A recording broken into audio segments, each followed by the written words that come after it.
como descreveria o atual panorama legal em Angola e quais os maiores desafios enfrentados pelos advogados neste contexto? Que alterações notou recentemente no campo do direito em Angola e de que forma impactaram as atividades dos advogados?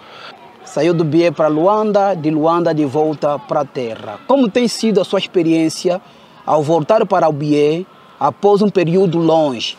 E quais foram as maiores mudanças que notou na região desde que partiu? Quais são as suas principais expectativas e planos para o futuro na cidade do Cuito, tanto a nível pessoal quanto profissional? Como você descreveria a evolução do rap angolano ao longo dos anos e quais são os principais desafios que os artistas enfrentam atualmente? Qual é a mensagem principal que você tenta transmitir através da sua música e como você vê o papel do rap na sociedade angolana?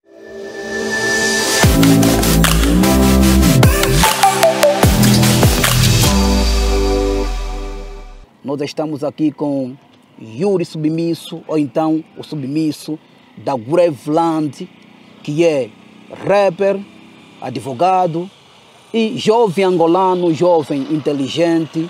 Vamos ter uma conversa muito inteligente, uma conversa agradável com o nosso convidado, que é um amigo de longa data. Seja bem-vindo, Yuri Submisso. Relator autônomo, é bom estar contigo. Depois de muitos anos, algum tempo sem estar pessoalmente contigo, simplesmente acompanhar os teus projetos, aquilo que tens produzido ultimamente. E para mim é uma alegria, é agradável também estar com vocês e cá no Cuito. Muito aquilo obrigado. Que sempre sonhamos e hoje está aqui a acontecer. Exatamente. Fazer trabalhos em todo ponto. Exatamente. Da Angola, exatamente. E é bom isto. Quero começar com a primeira questão, que é: como você descreveria a evolução do rap angolano ao longo dos anos e quais são os principais desafios que os artistas enfrentam atualmente? Olha, eu tenho dito que o rap como música tem evoluído bastante, atendendo essa mutação, essa evolução rítmica, não só por aquilo que se compõe, porque a composição também está muito boa, apesar de que ainda há aqueles que não é a vibe que eu sigo, que falam muito de ostentação, mas aqueles que centram simplesmente, propriamente naquilo que é a lírica, aquilo que é o consciente, também está a evoluir muito. A própria temática, hoje em dia os temas já são muito atuais e atuantes, portanto eu creio que o rap está a evoluir muito, o rap como música. Agora, há uma questão que preocupa-me, é não estar a evoluir como indústria, porque a título de exemplo, nós, né, digo eu, relator autônomo, estamos nessa estrada há muito tempo, tivemos trabalhos que estão ali, mas como o rap não evoluiu em Angola como indústria, muitos de nós tivemos que desistir porque precisávamos depois de levar o pão para casa e os nossos trabalhos, apesar de que tinham retorno, mas não eram satisfatórios para aquilo que era a autossustentabilidade. Então, eu fico preocupado com esta paragem do rap ou esta falta de abertura para a indústria, porque se evoluísse até a indústria, eu acredito que os novos valores, aqueles que fazem também, mais antigo até que os da nossa faixa, teríamos mais abertura e talvez não teríamos dado essas distâncias que temos dado às vezes aos trabalhos musicais. Mas em suma, posso considerar que é positivo, quero acreditar que é positivo porque tenho visto muitas pessoas a trabalhar, rappers a trabalhar arduamente, mesmo com essas dificuldades, trabalham sem cessar, noite e dia, e é positivo. há muito trabalho por ali a ser consumido. Eu tenho muitos álbuns lançados que eu só ouvi a primeira, não consegui ainda fazer uma análise profunda dos álbuns, porque há muita coisa a vir agora com essa febre dos Estados Unidos, ou esses bifes entre Kendrick Lamar e Drake. Quer dizer, não há tempo para muita coisa, não há tempo para muita Rick, aquela situação toda, não há tempo para ouvir muita coisa, porque é muito produto e pouco tempo para ouvir, atendendo também os afazeres. Qual é a mensagem principal que você tenta transmitir através da sua música e como você vê o papel do rap na sociedade angolana? Eu sempre me centrei em música consciente, mensagens que pudessem despertar a sociedade daquelas situações que podemos considerar anómalas, aquilo que podíamos corrigir. Então o nosso contributo foi sempre no ponto de vista, ou seja, no sentido de que tínhamos que contribuir com algo positivo, fazer mudar consciências. Foi sempre a vertente. Começamos numa altura em que o país vivia conflitos. Então, naquela altura, compunhamos sobre paz, sobre reconciliação, sobre dar uma oportunidade ao próprio angolano. E depois de conseguirmos a paz, neste evoluir todo, já a tendência era outra. Estamos a cantar de evolução, de desenvolvimento, estamos a cantar do homem novo. Então a ideia foi sempre essa, contribuir para aquilo que é a evolução social da própria Angola, a mudança de mentalidade do angolano. Então as minhas letras sempre centraram-se nisto. Questões também ligadas, muito intrínsecas, ligadas àquilo que são os meus medos, os meus desafios, as minhas conquistas, os sonhos, e é mais ou menos isso. Agora, há uma questão que me fugiu ainda dentro dessa pergunta que fizeste, mas a parte final que eu não consegui captar. Qual é o papel do rap na sociedade angolana? O papel do rap na sociedade angolana é reintegrativo, porque o rap tem como música, é mensagem acima de tudo. O rap é uma música de conteúdo, por essência, uma música de conteúdo, e tem aquele papel construtivo. Então o rap tem essa força, muda vidas. Temos exemplos de muitos rappers que começaram como pessoas insignificantes e hoje são relevantes na sociedade porque as suas mensagens são muito fortes. Temos exemplos de rappers que eram delinquentes e a música, o rap, os transformou.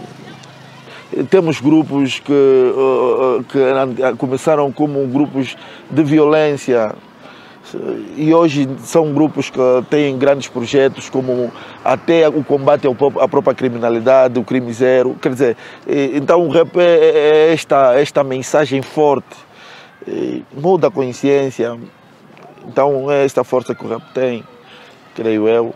Yuri Submisso, normalmente cá em Angola, as pessoas quando ouvem a falar do rap, os pais principalmente, ou seja, os encarregados de educação, querem relacionar o rap com promiscuidade, relacionar o rap com mulheres nuas, relacionar o rap com drogas, relacionar o rap com o alcoolismo ou vandalismo e a criminalidade.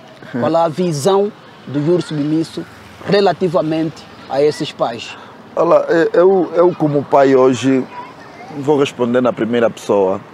Como pai hoje e um fazedor de rap, já compreendo o porquê que eles estão deste lado. Porque nós, na verdade, temos esse lado também. O rap está associado a isso tudo. E a bom da verdade temos aqui que assumir. Mas tem pessoas também, como o relator autônomo, que tiveram uma educação talvez religiosa desde berço, tiveram outros horizontes e que nunca misturaram essas coisas nas suas músicas. Mas também tem o rap é uma música própria da rua, então a rua tem as más influências e os rappers também ao fazerem suas músicas em videoclipes, particularmente aquilo que é a origem lá nos Estados Unidos, sempre nos habituaram que o rap também tinha aquele, quer dizer, nos videoclipes misturavam sempre aquela questão das mulheres nuas, às vezes até a mensagem era positiva, ou é positiva, mas o videoclipe, creio que é por uma questão de adorno, de tornar aquilo, em termos de comunicação visual, mais repleto. Mais atrativo. Atrativo, obrigado. Então misturavam aqueles cenários todos. Porque o rap tem esse caráter. E para os pais hoje em dia, eu, por exemplo, se por acaso um sobrinho, um filho meu vir a cantar, tenho até famílias seguidores, né, que estão a fazer isso, dizem que é por minha força, ou seja, olharam para mim e estão aqui a fazer isso. E muitos nem fazem só rap, então em muitos estilos. Eu já apoio porque, ao contrário deles, eu sou de uma geração que éramos mais marginalizados. Os nossos pais olhavam para o rap como um estilo mesmo de marginal ou para marginais. E hoje eu já tenho esta visão, não só como fazedor, mas como uma pessoa social que viveu isto, que acompanhou, e apoio. Talvez a mensagem que eu tenho que deixar para alguns pais é que apoiem, porque até o rap tem a máxima de ser um estilo de pessoas inteligentes. Quem faz rap é uma pessoa inteligente. Então, se são pessoas inteligentes que fazem, com um bom acompanhamento, creio que este artista ou futuro artista não se venha a desviar. Mas, se deixar para as mãos das ruas, só a sorte é que conta mais alto, ou seja, que fala mais alto. Quais são seus planos futuros na indústria musical e como você pretende continuar a influenciar a cena do rap em Angola e além? Olha, continuar a trabalhar. Eu estou no que concerne a rap, estou agora a trabalhar, depois do álbum que eu lancei, ou trabalhei em 2017, o Lumière da Transição. Aquele álbum era, ou seja, tinha uma intenção única. Lançar o álbum e depois, com o impacto do álbum, seja positivo ou negativo, me redefinir, porque aquilo é Lumière da Transição. A ideia era, como estávamos naquela altura, old, new school, então a ideia daquele álbum era lançar e depois do impacto que ele tivesse, aí o pessoal, porque eu tinha uma opinião própria, pelo tempo que, na altura, 2017, pelo tempo que eu já fazia rap, já me considerava intermédio. Já estava aí na escola média, não intermédia para a old. E hoje, acredito que os anos passaram, mais anos de 2017 para aqui, 6 anos essencialmente.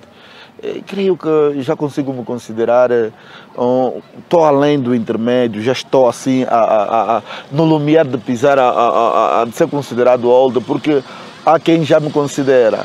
Então, a intenção, a minha meta é continuar a trabalhar para cada vez me firmar e contribuir naquilo que eu gosto de fazer música consciente,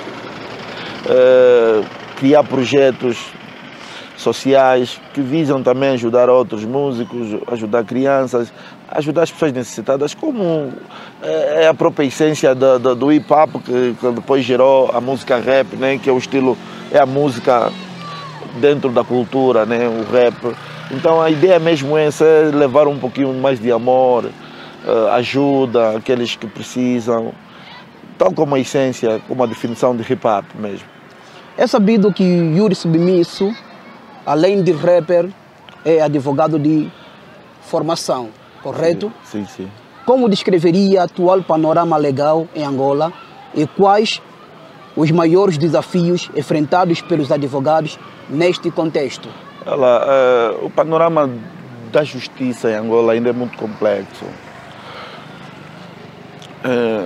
A experiência que eu consigo, que até aqui cultivei, é que há uma confusão, há uma inversão de papéis naquilo que são os operadores, naquilo que é os administradores da justiça. Ainda há uma hierarquia assim mental.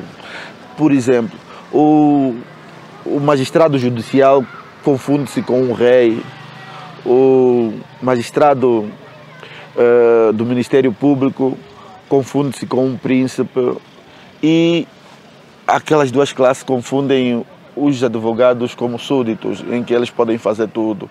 Quer dizer, eles estão na superestrutura, quando, no meu ponto de vista, e aquilo que a doutrina ensina, é que a justiça, ou seja, naquilo que tem que ver com a administração da justiça, existem três figuras fundamentais. Existe o juiz, o procurador e o advogado. Quer dizer que estão assim, não é possível em sede de juízo fazer justiça sem um desses elementos. Então estariam equiparados com alguma relevância, né, atendendo às atribuições. Mas o nosso panorama social, aquilo que é em termos de justiça, ainda nós temos que lutar muito. Porque, começando, por exemplo, da magistratura, os magistrados também temos aqui que assumir têm pouca atenção daquilo que é o próprio Estado, aquilo que é quem de direito, que pudesse valorizar um pouco mais esta profissão.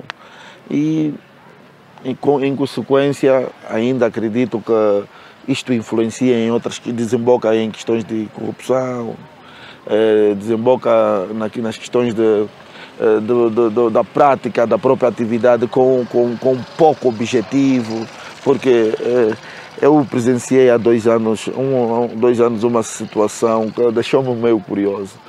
Tínhamos colegas de escritório,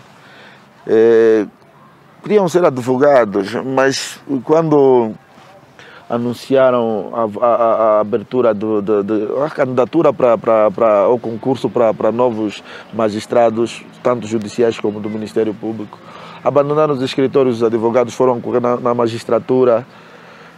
Mas por quê? Porque a ideia principal era o cachê, porque ninguém quer ficar numa posição em que não há muito. Então, para dizer que ainda a figura do advogado, e quero acreditar que isso seja na Praça Nacional, ainda é um pouquinho banalizada, porque não há uma valorização certa daquilo que são tanto honorários como outros tipos de contratos para o exercício da profissão, e não só.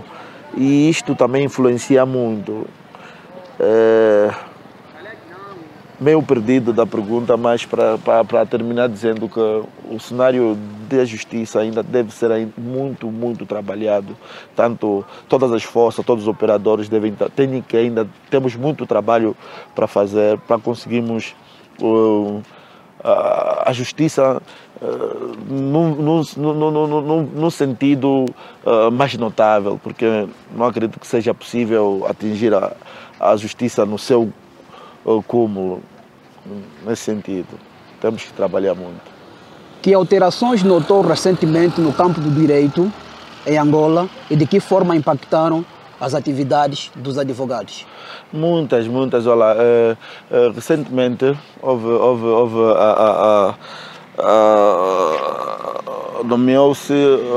a eleição melhor do novo bastonário da Ordem dos Advogados, mas antes o Dr. Monteiro fez um grande trabalho. Tivemos, ou seja, a Ordem dos Advogados conseguiu muito, se acompanhamos naquilo que era a esfera política, em que o Executivo, na pessoa do titular da pasta, o Presidente da República, decretou certas leis, né, passo a redundância, que a Ordem dos Advogados teve que pôr mão àquilo porque achou inconstitucional. Então, com o novo quadro, com o novo bastionário. Também já sinais de que a justiça está mesmo a caminhar e o cenário do direito, não, da justiça em si, de uma forma abrangente, recentemente foi condenado um agente policial que tinha agredido um advogado. Não sei se ainda relembras desse cenário. Então, recentemente foi condenado. E são sinais de que, de facto, o próprio direito e a justiça em Angola está a passos de camaleão, mas está a vir. É o que eu disse já respondi na pergunta passada, que precisamos trabalhar mesmo muito de coração, de alma e de corpo para que consigamos atingir níveis mais notáveis de justiça. Então, são várias transformações e, acima de tudo, porque há muita produção nacional naquilo que é a própria doutrina, há muitas obras a serem lançadas e isto fará com que, no final, muita coisa fará sentido, vai fazer sentido. Como concilia a ética e a legalidade no exercício da advocacia e especialmente num contexto onde podem surgir pressões externas? Esse aspecto é muito complicado. Eu tenho associado muito a isso, aquela questão, a essência, porque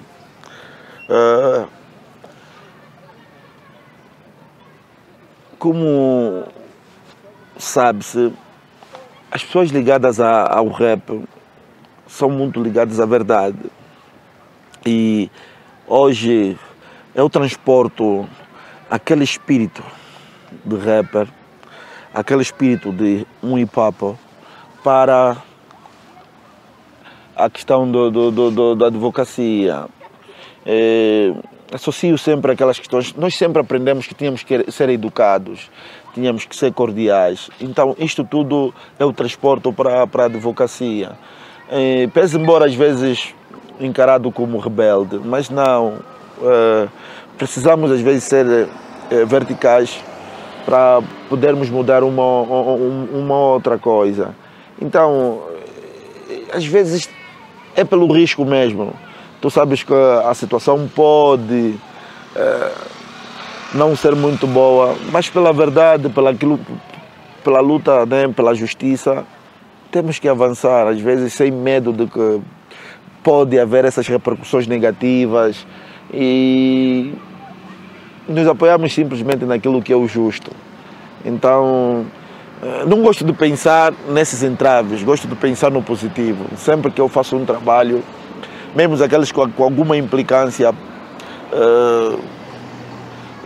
política e não só, gosto de pensar que a justiça, aquilo que é verdade sempre vence. Então, trabalho assim.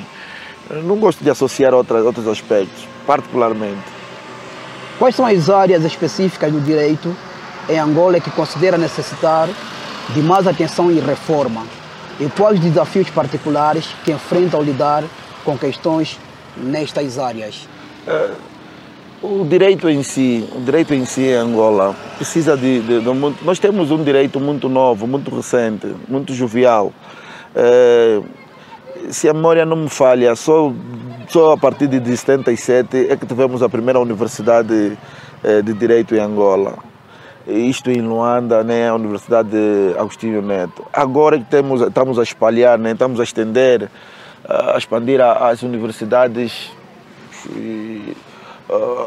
as universidades de Direito, ou seja, as faculdades de Direito, melhor, as universidades e as faculdades de Direito a nível da Angola. Então a cultura jurídica ainda, muito mais que falar de áreas de Direito, né, nas áreas propriamente científicas de Direito, é muito mais importante que olhemos para aquilo que é a cultura jurídica, porque sem uma cultura jurídica nada de Direito vai fazer sentido. Então, Eu acho que muito mais que olhar para as áreas específicas que faltam, que em quase todas precisam de mais atenção, ainda eu velo para aquilo que é a cultura jurídica, social. Tipo, todos nós precisamos ter cultura jurídica, porque se conseguirmos atingir aquilo que é a expansão, a difusão da cultura jurídica, conseguiremos fazer com que o direito faça sentido em todas as suas nuances, porque não é possível eu falar com o relatório autônomo sobre direito e justiça e o relatório autônomo não entende népias de direito e justiça. Então, primeiro, aquilo que é a cultura jurídica, a educação jurídica. Depois, se nós conseguirmos ensinar literacia jurídica à sociedade, eu acredito que teremos também mais chances. Porque não faz sentido eu falar em inglês com alguém que só fala umbundo. Não faz sentido. Então, estaríamos na contradição. Sou de opinião que primeiro partimos para aquilo que é a educação jurídica e depois os outros ramos de direito vamos falar o sentido.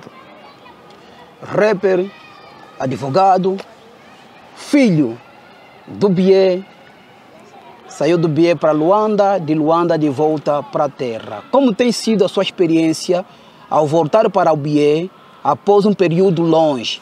E quais foram as maiores mudanças que notou na região desde que partiu? Olha, eu saio do Bié com 11 anos. Mais ou menos 10, 11 anos, nos anos 90, 98. E vou para Luanda e depois com o eclodir da guerra, né? Começa a guerra em 98 e me fixo em Luanda. A família toda também vai e ficamos por lá. Eu não sinto muita dificuldade porque sempre tive a oportunidade de cá de visitar o pessoal, os amigos de infância, a família. Então acompanhei assim, mesmo que de longe, o desenvolvimento daqui da banda. E como profissional eu venho propriamente a contrato para assessoria jurídica. Como um profissional, a adaptação é que foi um pouquinho lenta, não difícil, só lenta. Lenta por questões naturais, né? Adaptação profissional. E eu estava mais habituado a lecionar lá em Luanda e prestava assessoria jurídica, mas num outro ramo. Então, quando venho aqui, num ramo com maior responsabilidade, a adaptação foi meio lenta. Agora, as questões sociais, tipo, adaptar-me à cidade, à província, isso não constituiu dificuldade, porque eu sempre tive cá, sempre que, desde o ensino médio particularmente, até o ensino superior, sempre que tivesse de férias, podia até visitar uma outra província, mas tirava sempre 2, 3 dias para estar cá na banda. Depois, fator que me forçava mesmo vir para cá é que a minha família toda vive cá, particular, tipo, a maior parte da família, né, mãe, me refiro, essencialmente por ela, né, os meus irmãos estavam aqui, então estava sempre aqui que é para visitar. Então não foi difícil, não foi uma mudança e hoje em dia Angola também tornou-se muito pequena. Há alguma acessibilidade naquilo que são a locomoção, né? De sair de uma província para outra, particularmente de Luanda para o Bié. Já temos algumas opções e não é algo difícil, tanto que, por exemplo, já é possível estar agora, sair hoje, por exemplo, sair até 19, 20 horas daqui do Bié e a partir às 6 horas, 5 horas estar em Luanda, e se quiseres voltar amanhã também, 19 ou 14 horas podes voltar. Então as coisas já não são difíceis como noutrora. Portanto, não senti grandes dificuldades, porque sempre fui um filho tanto da terra e como de Luanda. Hoje particularmente tenho uma família dividida, vocês lá, por exemplo, né? Tenho os biológicos aqui, aquela família natural, a iridescência aqui, aquelas que eu adquiri lá em Luanda, e sinto-me dividido. E eu já sinto assim, às vezes que já há aquele conflito, que eu digo assim, estou aqui na banda com os cambas, e depois digo assim, na banda, estás a ver o fulano lá da banda, e às vezes aquele cenário. Estamos assim a conversar um aspecto, talvez algo que aconteceu aqui, e eles dizem, os cambas dizem assim, não, Yuri, você não é daqui, você é lá de Luanda, quer dizer, já vivo esse conflito. Há questões que já não me identificam aqui, porque, como bem disseste, vivi muito tempo fora, e há questões que, há factos que ocorreram que já não me identificam. O pessoal, mesmo os meus irmãos, que dizem, não, esse aspecto você não fala, isso aqui você não, porque tu não viveste, você é de lá. E às vezes é aquela questão, estamos assim a conversar, não, vocês de Luanda, e às vezes estou lá em Luanda, vocês, e essas mudanças às vezes, para quem não consegue ter assim um controle mental, podem causar muito conflito interno. Mas estamos cá, estamos a nos aguentar. Quais são as suas principais expectativas e planos para o futuro na cidade do Cuito, tanto a nível pessoal quanto profissional? E, assim, o Cuito para mim é o berço. O Cuito para mim é o berço. E sempre tive grandes planos para o Cuito, mesmo o tempo que não pensava voltar assim, me instalar novamente cá no BIE. Mas sempre tive muitos planos. Hoje, particularmente, eu penso numa questão básica, que é expandir os meus serviços. Mas a expansão do meu serviço, olhando para a latitude da própria província, ainda acho que ser um espaço muito apertado. Então, pretendo sair. Mas eu não pretendo sair sem me instalar, porque apesar de eu estar aqui ainda não me considero instalado. Quero que os meus trabalhos sejam notáveis por todos, não que procurem, mas que pelo menos sabem que eu estou ali como advogado, como artista.